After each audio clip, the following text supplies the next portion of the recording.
Good morning and welcome to the Wednesday, April 7th meeting of the Harwich Council on Aging. My name is Richard Wastek. I'm joined by members Angelina Chalaka, Joanne Laporte, Justin White, and Ralph Smith, and of course our director, Emily Mitchell. Before we get started, I will need to read, and I need to bring it up again because I just had my agenda in front of me, and let me see where it went.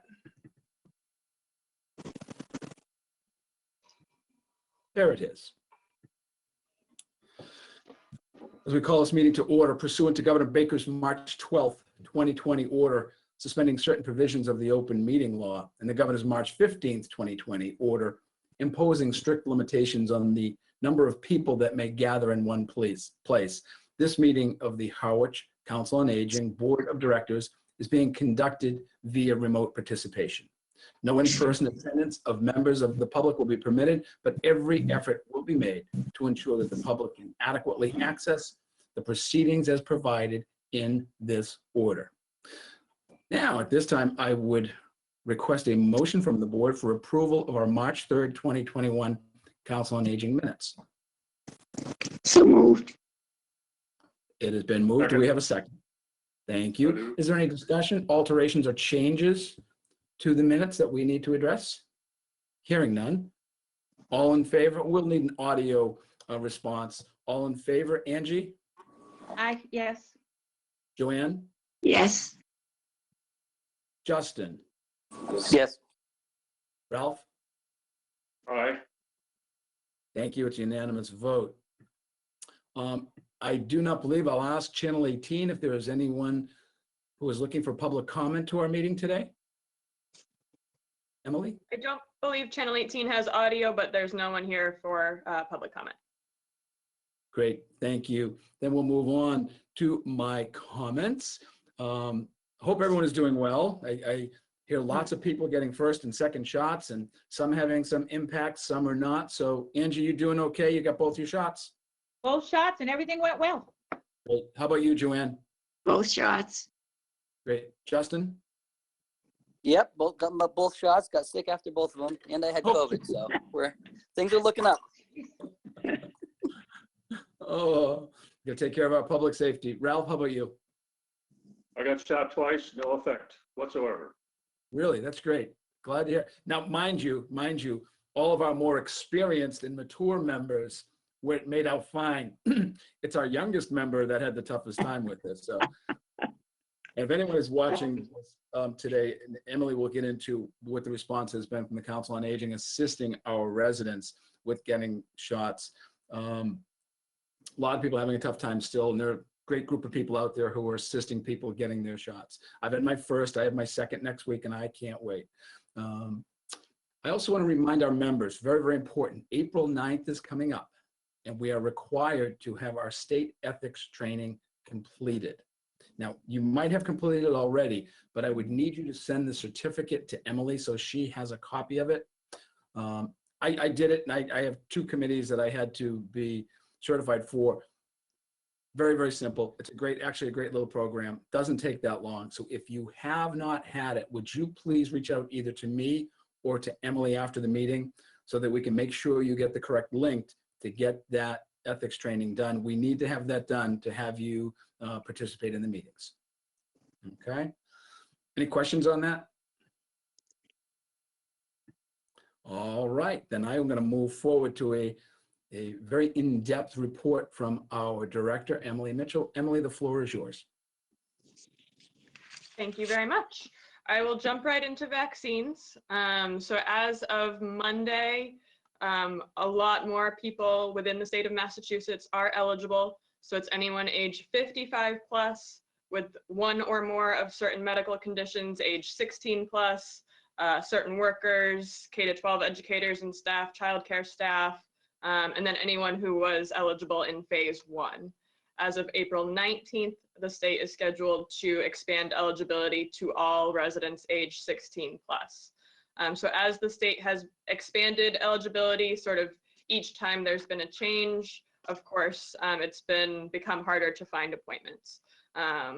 Appointments have continued to be hard to find, although I'm very, very happy to report that at this time, over 90% of our residents age 75 plus have received at least one dose of their vaccine.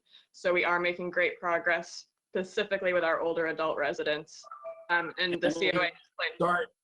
Sorry to interject. Would you please state that number again? What percentage? Over 90% in the town of Harwich, which is That's phenomenal. excellent. And, Yes. and a lot of that is due to the assistance of you and your staff and those in this community who have helped out. So that's an incredible statistic, and thank you for sharing that. Yes, thank you. I'm thrilled to be able to report it. So the Council on Aging has played a role in kind of a number of different facets of that process. Most notably, on Monday, this past Monday, April 5th, the town completed its first round of homebound vaccinations. So this was done in partnership with the health department, our EMS folks, Outer Cape Health Services, and 55 shots were administered on Monday, which is phenomenal news. We are continuing to take names for a homebound list. So if folks are watching this, they can call us at the Council on Aging, or they can call the health department to be put on the next round list. We don't have a date as to when that will happen, but it will be an ongoing process, again, in partnership with Outer Cape Health Services. So we're very thankful for that. We've also been playing a role in the senior affordable housing, which in Harwich is our Pine Oaks facilities. So all three, Pine Oaks 1, 2, and 3, have had on-site clinics. Pine Oaks 3 was done in partnership with CVS through the Federal Pharmacy Partnership Program, and Pine Oaks 1 and 2 were done in partnership with Outer Cape Health Services, again with EMS actually administering the shots. So that takes care of our senior affordable housing complexes, which is, again, phenomenal news. And then for folks who don't fall within those categories, just the general public, we're assisting in a number of ways. Particularly, I think when we last met in March, the new site at Cape Cod Community College had just opened. So that is a standing regional site. It's operated jointly by Cape Cod Healthcare and Barnstable County. And the towns are partnering directly with Cape Cod Healthcare to provide them with a priority list of residents. So they've asked us to prioritize folks age 75 plus. They will take names of residents who are younger but otherwise a high priority, and specifically for folks who have internet or technology barriers. So who can't navigate the different online registration platforms. And we've helped about 300 people secure, 300 Harwich residents secure appointments at that 4Cs site through this priority list partnership with Cape Cod Healthcare. And that is also ongoing. We have seen the demand for that drop pretty dramatically, which coincides with that 90% of folks within that bracket who are already either fully vaccinated or on their way to fully vaccinated. And so then in addition to our kind of direct assistance in the vaccine process, we're also doing general information and referral. So we're a great source of information if people just need tips, need to know where to go online, need to know what places are offering vaccines, need to know when new sites open within Barnstable County. They can opt in to our robocall system, and we're sending those out about once a week, again, anytime there's really a substantive policy update or an announcement of new clinics. And they can just call us anytime for general information, and we're happy to share that. So I think that about covers our vaccine role. I don't know if anyone has any questions or concerns or has heard feedback from the public on vaccine things. When I get calls, Emily, I refer them right over to COA, and you guys have been exceptional, just getting it done. That number still is unbelievable, and I think we need to publicize that, which I will a little bit later today. 90% of those over the age of 75 fully vaccinated? At least one shot, not fully Okay. vaccinated. Great. Yes. It's exceptional, and thank you. We know that the Cape overall is leading the state in terms of vaccinations.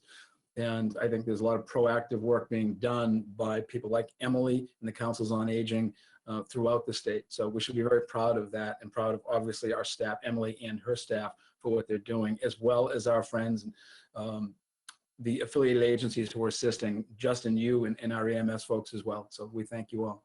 Anybody have any questions on that? Emily, please continue. So I'll jump into programming updates. We don't have a lot of substantive changes since March. We're still limited to our one-on-one services. They are happening in full swing. Just today, we have tax appointments town nurse wellness clinic appointments and podiatry appointments are all happening today, and they're happening on an ongoing basis. Our van capacity remains at 2 passengers per trip, with the van sanitized between each trip. Our locations remain largely the same. Our community-based programs are, continuing in full swing. Our lunch program is still at our 70-person per day capacity. There is no wait list currently, so if folks are in need of that service, they can give us a call and we should be able to fit them in within a week at most. As the state is talking about expanded reopening, we are certainly kind of creating a number of different models for what that might look like, but we don't have immediate plans to expand those operations. There's kind of a number of safety, health, legal liability, and just physical space conflicts that we're going to be working through over the next couple of months. Within this shared community center, summer is going to be particularly busy. Recreation is planning summer camps. We have, beach and transfer sticker sales, and those other things are going to be occupying this space as well. So we are working towards that, but I just want to, manage public expectations that it's probably not going to be until, I'd say, July at the earliest that we're really actively considering bringing even small Council on Aging programs beyond one-on-one services back into the building. We're eagerly looking forward to guidance from MCOA, Massachusetts Councils on Aging, and the Executive Office of Elder Affairs on best practices for reopening, and how we can safely, both for residents and our staff, bring folks back into the building. So it's in progress, we are working on it, but we're probably a few months away at least before you'll see significant changes on site. So I did just want to put that out there so people know what to expect in the coming weeks and months. And I think that about covers our programming updates, unless folks have questions on that. Continue, please, Emily. All right. I did want to touch just briefly on volunteer needs. We are really hoping to bring on one more reception area volunteer. So someone who's comfortable being on site, interacting with the public on a limited basis, comfortable with the phones and that type of thing, program registrations, etc. So we'll be, happy to provide extensive training if ever anyone is available and interested in serving that role. And we are still seeking SHINE volunteers. That's the health insurance counselor role that I've mentioned, I think, in the last couple of meetings. It's certainly a bigger ask for a volunteer. It does require training and a longer term commitment, but we're eager to bring a couple of new folks on board to help assist Harwich residents with that service. So those are our 2 big volunteer pushes right now, if anyone's interested in serving in those roles. Ralph? Emily, what kind of a time is required of the receptionist volunteer? So the What shifts, commitment? sure. So the shifts are about 3 hours each. They're split into a morning shift and an afternoon shift. And we would love someone who could take on 2 to 3 shifts per week. If they're available less than that, maybe 1 or 2 shifts, we'd still be thrilled to have them on board. But ideally, we're targeting 3 shifts per week right now. So Okay, Emily, somebody spoke to me about it. I think I have somebody coming in probably Friday to see you about that. Oh, wonderful. Thank you very, very much. Emily, One of could my you volleyball handle players. a couple of volunteers possibly? Yes, absolutely. Because that way, if people have, 1 day a week that they're available, okay. Yes, We'll definitely. We'll get that publicized. Thank you, Ralph, for recruiting. He's a great recruiter out in that pickleball court, The other reason why is he is the master pickleball player. So they've all got him on a pedestal. Well, if Ralph asks someone, they just, well, we want to be like Ralph. So I can't blame them. And then the very last thing I wanted to mention in my report is that back in 2019, we had requested a new van from CCRTA. It's their mobility assistance program. They partner with all 15 Cape Councils on Aging to provide our vans. So the van we use now is a CCRTA leased vehicle. And the process was delayed somewhat by COVID. And we were notified very tail end of February that our new vehicle is ready. So we have it on the lot. It's registered and inspected. We're just waiting to finalize the lease agreement. I do have a meeting tomorrow with administration, hopefully to get that process underway and finalized. This is a 14-passenger vehicle. That's the largest vehicle we can operate without a special license. So all of our van drivers will be eligible to operate this new vehicle. And we're very excited, particularly as we're operating under reduced capacity restrictions. Even if we can put one more person on the van, which we'd be able to with this vehicle, that would help increase our overall ridership capacity. So we're very excited about that, and I'm eagerly looking forward to finalizing that lease agreement and getting that vehicle on the road. So I just wanted to share that exciting update with you all. Thank you, Emily. And what happens to the other van that is turned back in? So we have, right now, we have the 8-passenger CCRTA leased vehicle, and then we have a 12-passenger vehicle that we're borrowing from Cape Destinations. And that Cape Destinations vehicle was gifted to us temporarily after our older CCRTA leased vehicle was no longer safe to operate. So we'll look forward to returning that larger vehicle to Cape Destinations and then having both the 8-passenger and the 14-passenger CCRTA leased vehicle available for our use. So we'll have 2 vans, still a smaller and a larger. We would like to recognize our friends at Cape Destinations as well when we do return that vehicle, thanking them for stepping in at our time of need. They've been very, very gracious and very generous to the town in assisting any way they can.